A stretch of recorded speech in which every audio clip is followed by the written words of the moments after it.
Mis hermanos, el título del mensaje de hoy ha sido Sabiduría Navideña.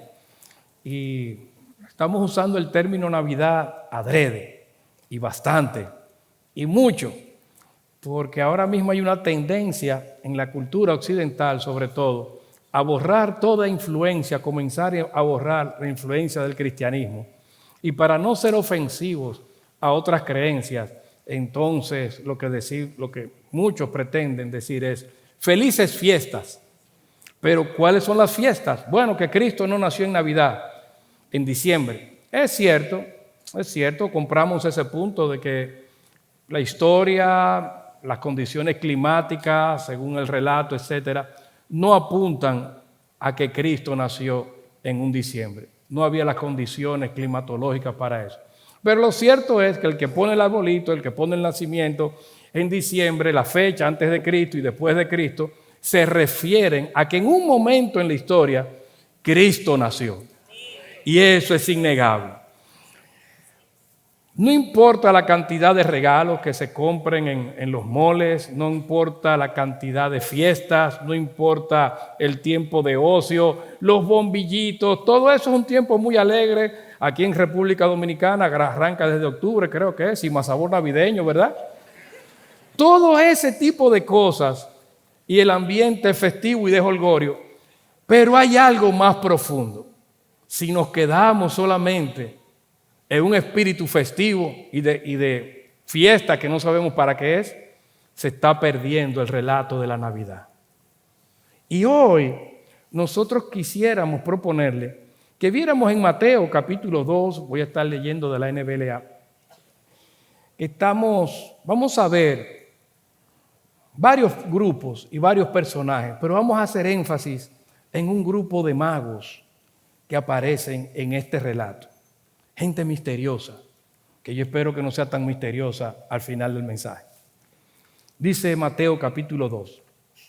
Después de nacer Jesús en Belén de Judea, en tiempos del rey Herodes, unos sabios del oriente llegaron a Jerusalén preguntando: ¿dónde está el rey de los judíos que ha nacido? Porque vimos su estrella en el oriente y lo hemos venido a adorar. Cuando lo oyó el rey Herodes, se turbó y toda Jerusalén con él. Entonces el rey reunió a todos los principales sacerdotes y escribas del pueblo y averiguó de ellos dónde había de nacer el Cristo. Y ellos le dijeron: en Belén de Judea, porque así está escrito por el profeta: y tú, Belén, tierra de Judá, de ningún modo eres la más pequeña entre los príncipes de Judá, porque de ti saldrá un gobernante que pastoreará a mi pueblo Israel.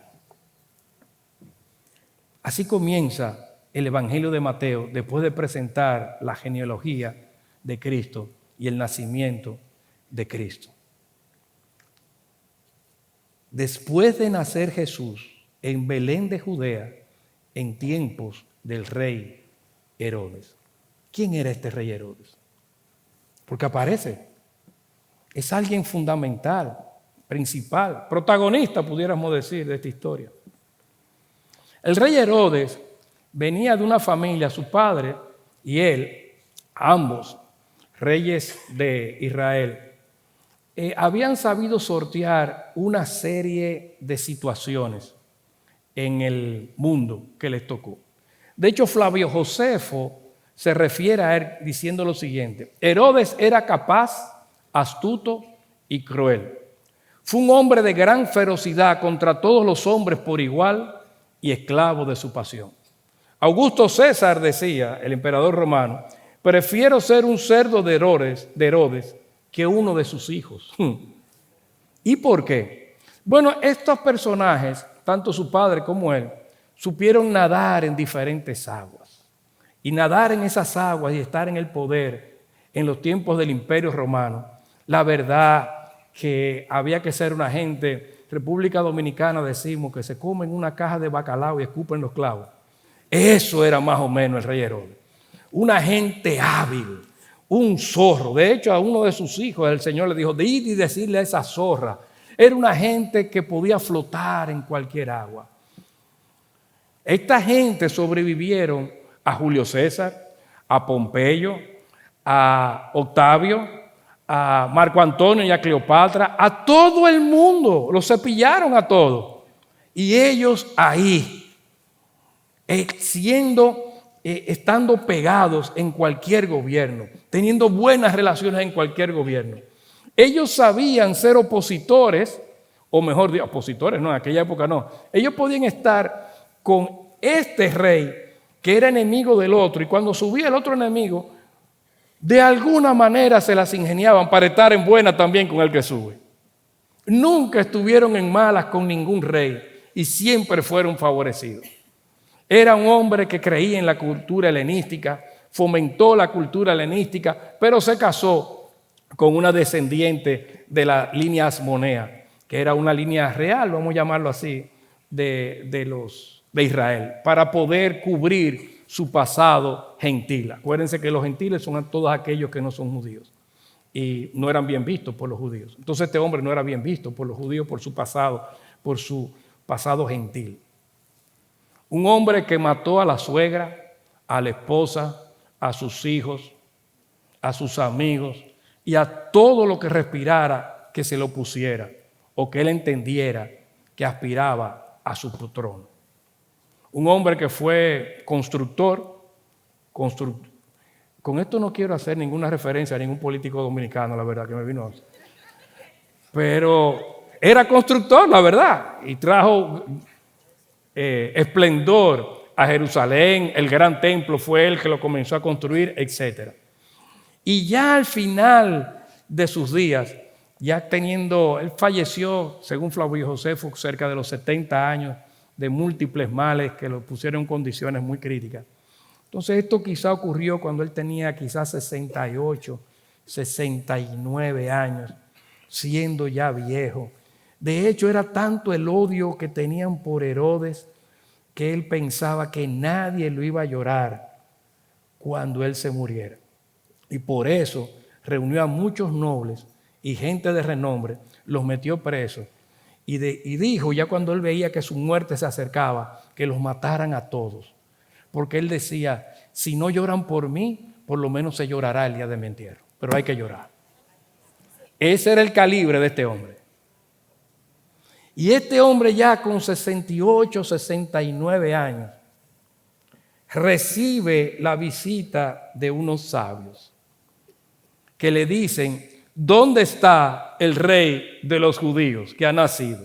Noten, no dice que ha nacido alguien que será el rey de los judíos, sino ¿dónde está el rey de los judíos que ha nacido? Ya él era rey. Imagínense este hombre cómo tomó esto. ¿Cómo fue?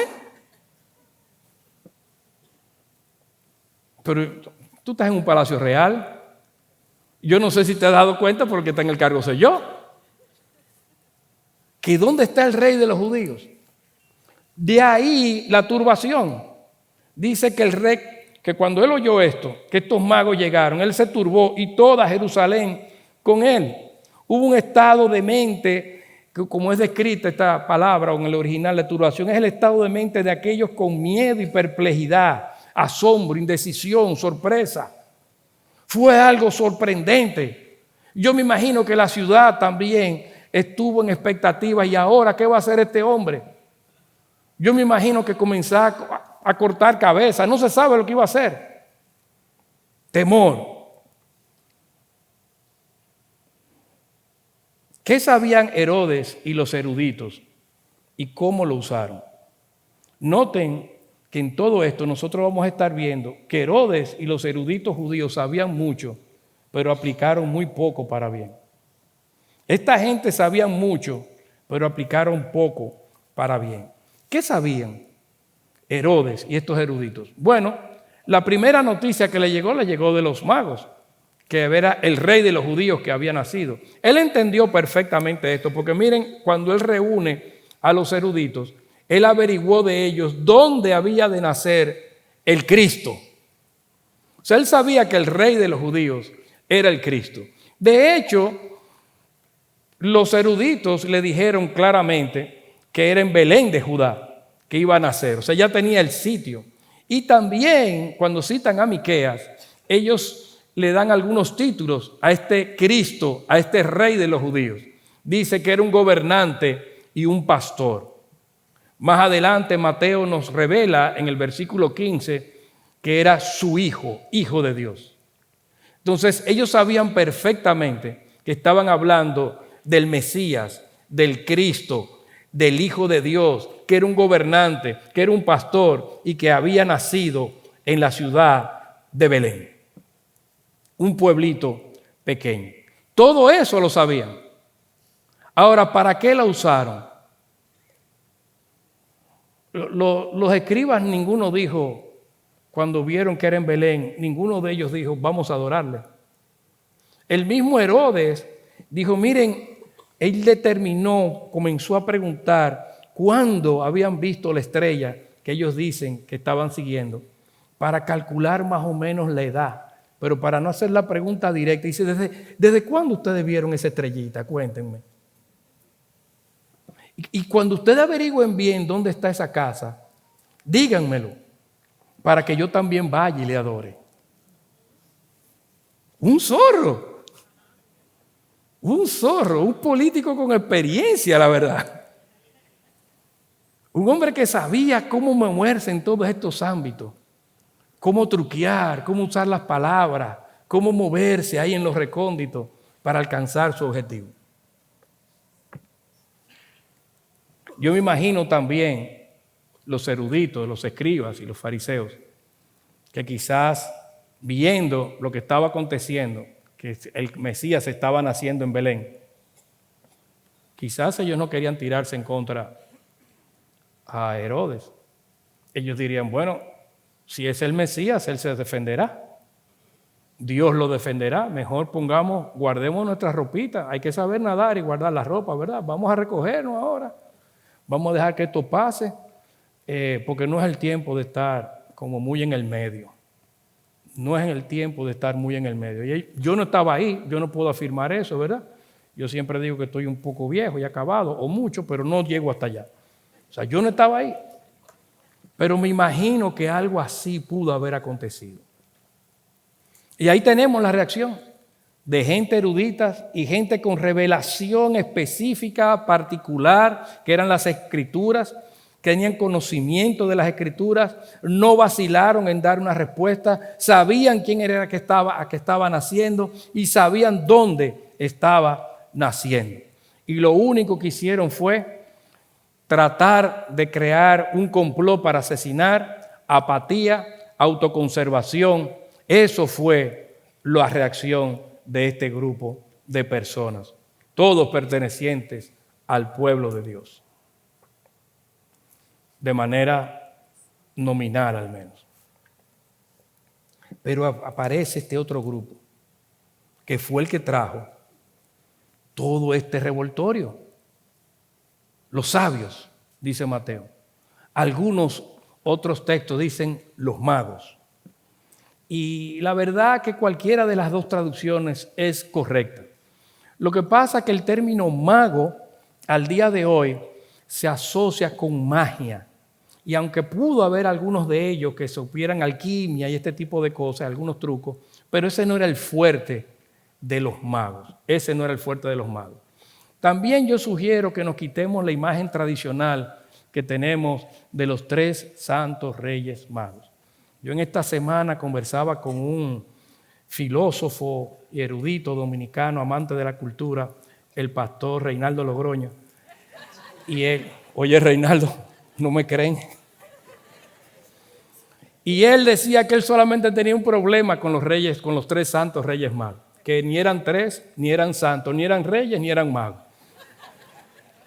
Y uno quisiera, y yo les propongo que nos quitemos el cliché de Melchor, Gaspar y Baltasar, Tarajulba, que va adelante aquí, ¿verdad? En el desfile, el pito, los reyes, todo ese tipo de cosas, o los reyes de Madrid, los caramelos, todo ese tipo de cosas, que nos olvidemos de eso. Nadie vaya a entregar cartas, aquí no se reciben cartas al final, nada de eso. Quitémonos un poquito el cliché de los reyes magos. Y para ver si podemos entrar en el texto y ver quiénes eran estos sabios, estos magos del Oriente. Bueno, estos sabios orientales eran una casta sacerdotal, por lo regular. Eran poseedores de poder y conocimiento sobrenatural. Eran astrónomos, muchos de ellos. Astrónomos, no astrólogos. Astrólogos son los del horóscopo. Los astrónomos son los que miran las estrellas. Y eso eran lo que eran ellos. Era en aquella época, de hecho, eran gente de mucho respeto. En aquella época, en los relatos de la cultura helenística, era común, era conocido los relatos de que personalidades se desplazaban de muy lejos cuando ocurría el nacimiento de alguien de trascendencia y de importancia. Además de que estos nacimientos venían acompañados por lo regular de grandes señales en el cielo. Por ejemplo, cuando nació, estos tipos de relatos y de visitas acompañaron el nacimiento de Alejandro Magno, de Mitrídates, de Alejandro Severo, y Virgilio cuenta en la Eneida que Eneas fue guiado por una estrella, la estrella de Venus, hasta el lugar donde Roma fue fundada. O sea, fíjense que estrellas, gente importante que viene de Oriente, eran parte de la cultura helenística, a la cual Herodes conocía bien y estaba muy acostumbrado.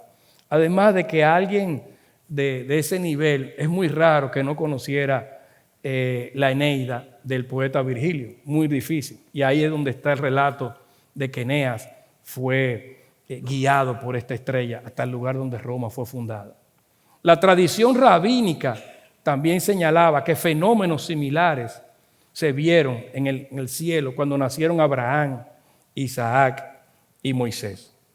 Y en esta coyuntura es que se aparecen unos magos, diciendo que han seguido una estrella. Y una estrella con algunas características, era como una especie de GPS, más o menos, de otra dimensión, porque él aparecía, desaparecía, los iba guiando, no tenía que decirle en 100 metros dobla a la derecha, no, él iba adelante, constantemente, iluminando y los iba guiando. Estos magos quizás duraron meses caminando, quizás, o en camello, en caballo, lo que fuera, quizás duraron miles de kilómetros quizás, hasta llegar a ese sitio, simple y llanamente siendo guiados por una estrella. Algunos dirán, pero ¿usted cree en eso de la estrella todavía? Porque ya se ha hablado mucho de la famosa estrella y se han hecho estudios de que quizás fue un eclipse, de que quizás fue... y se han dado muchísimas historias. Pero la verdad es que todas estas versiones de la famosa estrella de Oriente no hacen honor al relato bíblico. Son pobres intentos de tratar de quitarle lo fantástico, no, el término, quitarle lo sobrenatural al relato bíblico. Y la verdad es que si uno parte desde el criterio de un universo cerrado, este tipo de relatos no tuvieran acogida o no tuvieran veracidad. En un universo cerrado lo que entiende es que prácticamente lo único que existe es lo material. Pero se queda corto a nivel filosófico esa interpretación del universo. Porque la verdad es que la filosofía debe de responder preguntas de lo que existe y tratar de responder a las inquietudes de por qué lo que existe está aquí. Y un universo cerrado deja muchas preguntas inconclusas. Por ejemplo, si solamente lo material existe, ¿de dónde surgen los sentimientos? ¿Cómo lo inmaterial o lo material, cómo lo material dio paso a lo inmaterial? O sea, una piedra no tuvo un mal sentimiento un día. No le entró una depresión a una piedra y dijo, caramba, yo me siento muy mal, me siento tratada como basura. Los perros vienen y se orinan en mí. Esto es algo terrible. Eso no se ve. Una gallina no tiene tampoco criterio de belleza, de estética. No dice, déjame poner un huevo cuadrado ahora. Y amarillo, para dar un poco de variedad. Eso no se ve. ¿De dónde viene la estética? El amor, la ira, No puede venir de una piedra y de un animal. Por eso es que el concepto de un universo abierto puede dar mejores explicaciones a lo que tenemos. Ese universo abierto es que existe lo que estamos viendo y existe otra dimensión que no vemos, que no contemplamos, pero que interviene en esta naturaleza. Esa otra dimensión está por encima del tiempo y del espacio. Por lo tanto, crea fenómenos que no pueden ser explicados dentro de esta dimensión. Yo creo que la mejor forma de tener eso fue en la historia o el cuento que hacen de un niño, que él decía que él escuchó en la escuela dominical la historia de Jonás, que fue tragado por una ballena. No dice eso la Biblia, que fue por una ballena, fue un gran pez. Pero, en fin, al niño se le explicaron que era una ballena. Y la maestra en su colegio le dije, ¿cómo va a ser eso, niño? Una ballena no puede tragarse a un ser humano, que si la garganta, etcétera. Y comenzó a aplicarle una serie de datos. Y el niño respondió, mire, si la Biblia dice que la ballena se tragó a Jonás, se lo tragó. Y si dijera que Jonás se tragó a la ballena, también se la tragó. Nuestro Dios es sobrenatural. Nuestro Dios es sobrenatural. No está limitado a tiempo y espacio. Y ese razonamiento, por infantil que parezca, es una realidad. Por lo tanto, si aquí dice que apareció una estrella y lo guió y lo llevó donde sea.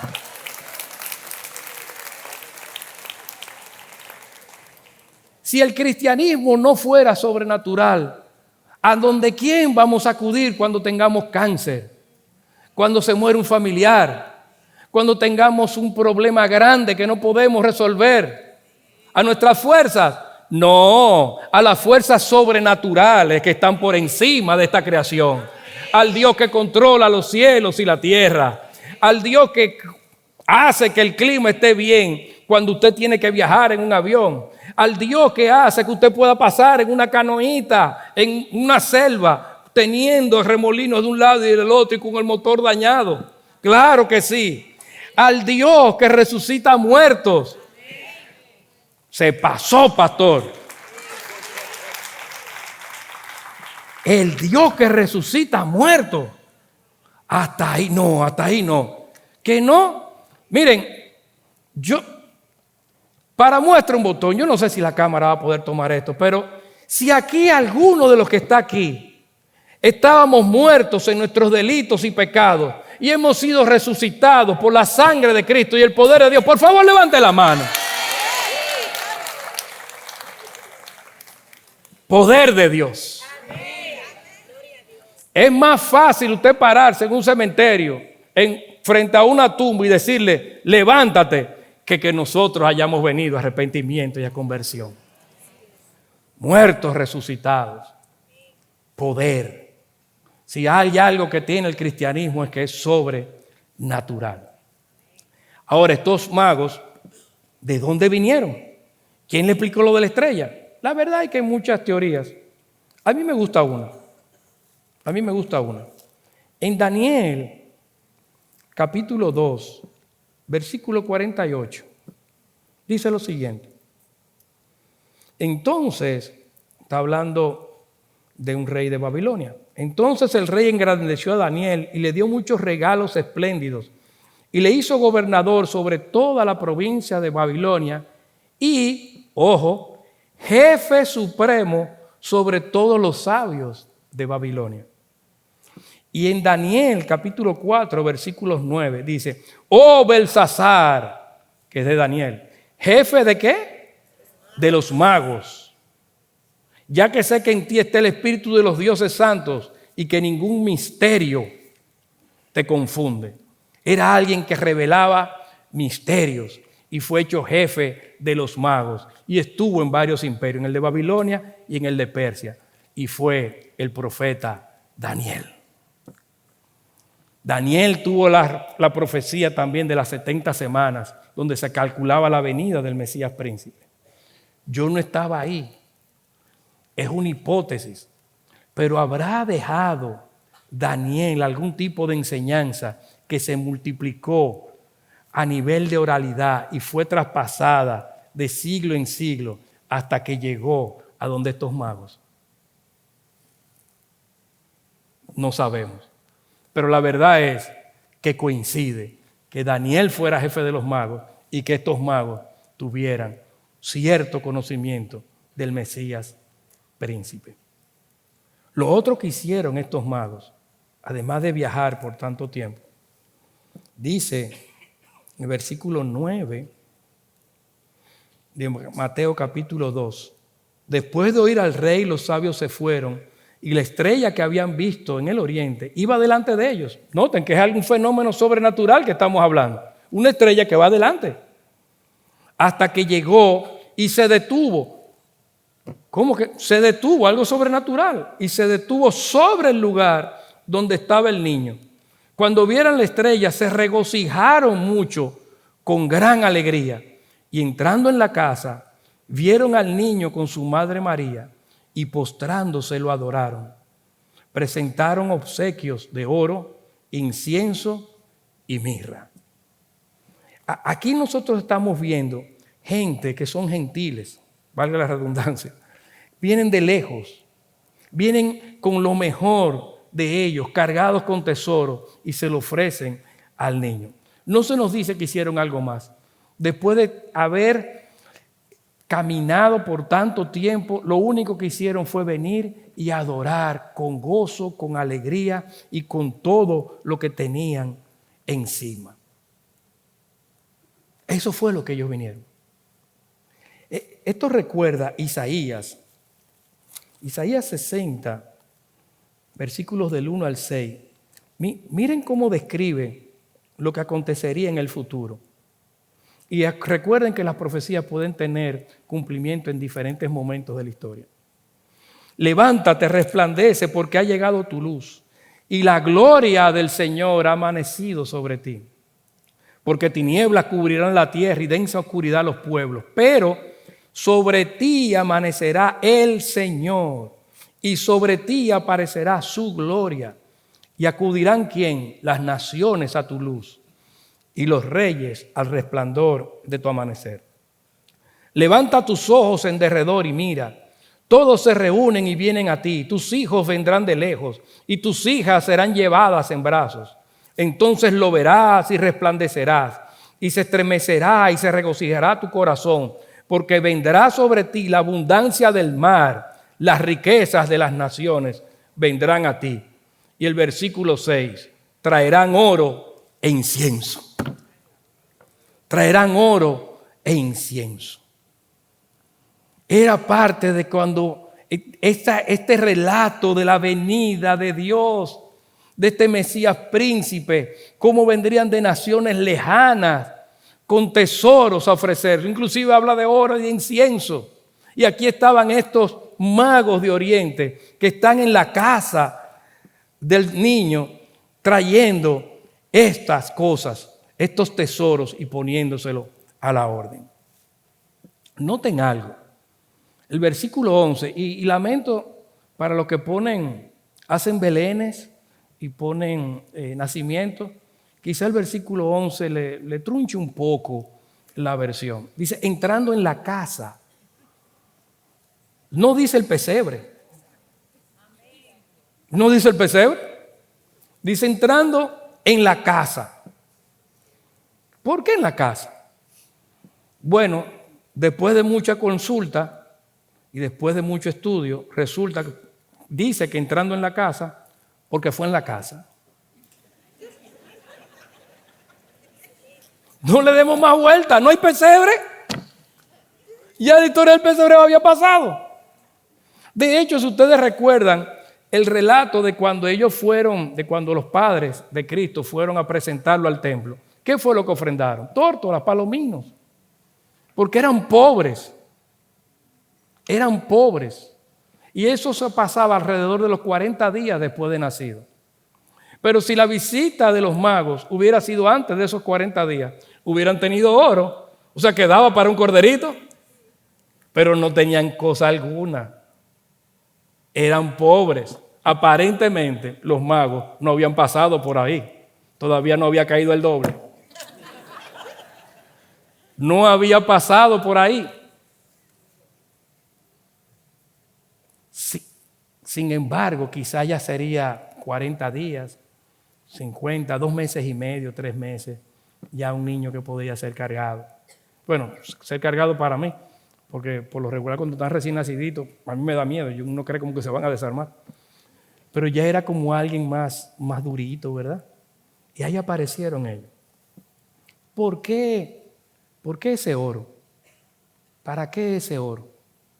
Bueno, aparentemente ese oro sirvió después, ese incienso, esa mirra, para mantener a la familia después en Egipto. Aparentemente. O algunos creen que fue así. Y tiene cierto sentido, porque si usted es pobre y le dan un tesoro y tiene que irse fuera, pues lógicamente usted empleará ese dinero en sostenerse. Fíjense cómo aún Herodes, eruditos, mucha gente tratando de hacer daño al niño y a su familia, Dios está moviendo las cosas, trae unos magos desde lejos, cargados de tesoro, lo pone y les habla en sueños. Todo esto es sobrenatural. Todo esto es sobrenatural.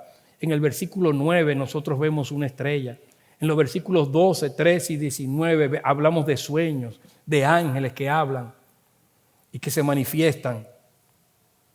Toda una guía tratando de sacar y de cuidar a esta familia para el propósito que Dios la había reservado.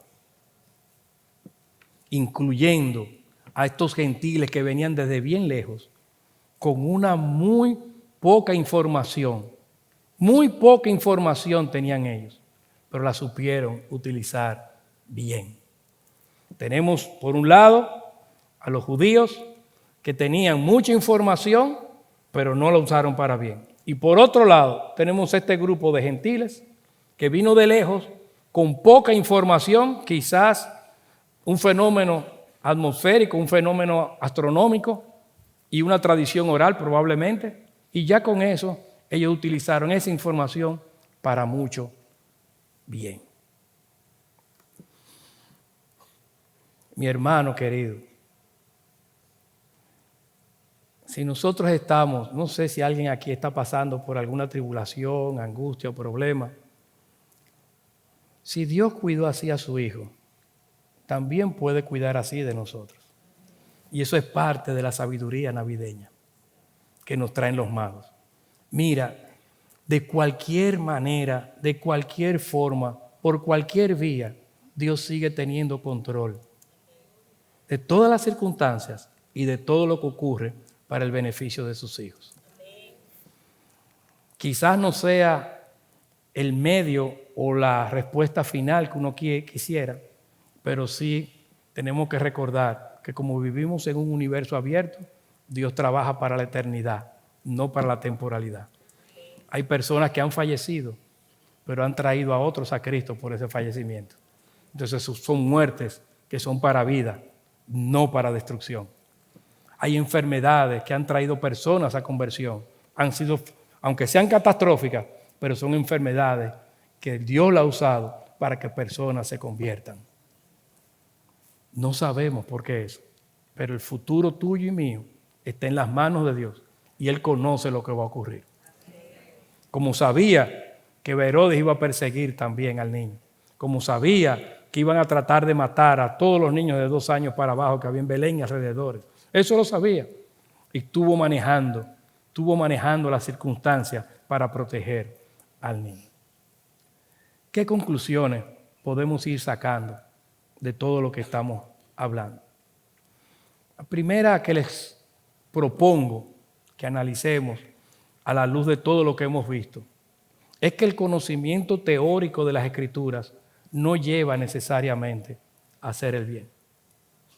El conocimiento teórico de las Escrituras no lleva necesariamente a hacer el bien. Uno puede conocer, hay personas que pueden citar la Biblia de memoria, hay personas que pueden hacer devocional solamente con Biblia, y lo cual es muy bueno, y yo siempre estoy suscrito a esa tendencia, si quieren, pero quizás hacer un devocional solamente como para poner un cotejo y que nada quede retenido aquí y mucho menos ponerlo en práctica, eso no funciona mucho. Los antiguos pietistas decían que había que trabajar corazón, mentes y manos. Si solamente es la mente, uno se vuelve teórico. Si solamente es el corazón, la parte espiritual y emocional, uno se vuelve alguien sumamente emotivo, una veleta.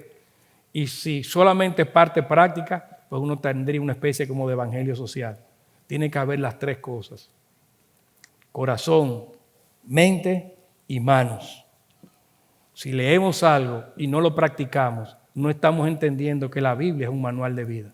Esta gente tenía mucho conocimiento teórico, pero todo el conocimiento que tenían no les sirvió para hacer el bien. Al contrario, lo usaron para hacer el mal.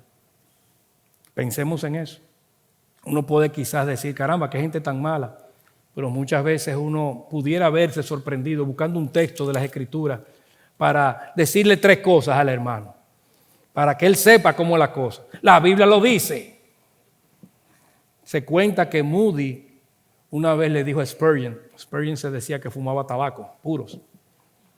Y Moody le dijo, ¿hasta cuándo usted va a seguir dando mal ejemplo, siendo un predicador, diciéndose un hombre de Dios y dando con tan mal ejemplo, fumando tabaco? Y le dijo, el mismo día que usted coja carácter y deje de hablarle mal a la persona. Yo no estaba ahí, no puedo decir que esas fueron las mismas palabras, pero palabra más, palabra menos, ese es el relato y la anécdota entre Moody y Spurgeon. Entonces hay gente que puede tomar la Biblia, no quiero acabar con Moody bajo ningún concepto, pero hay gente que pudiera tomar la Biblia simplemente para darle bibliazo a la gente por la cabeza. Y esa no es la idea. Esa no es la idea. La segunda parte, el segundo punto que les propongo. El amor a Dios hace que personas lejanas puedan ser guiadas por el Señor por diferentes medios a tener una relación con Él. Mateo 21. Este es un relato interesante. Mateo 21, miren esta parábola, versículo 28. Dice, Mateo 21, 28. ¿Qué les parece? Un hombre tenía 2 hijos y llegándose al primero le dijo, hijo, ve, trabaja hoy en la viña. Y él respondió, no quiero. Pero después arrepentido fue. Llegándose al otro le dijo lo mismo y éste respondió, yo iré, Señor, pero no fue. ¿Cuál de los 2 hizo la voluntad del Padre?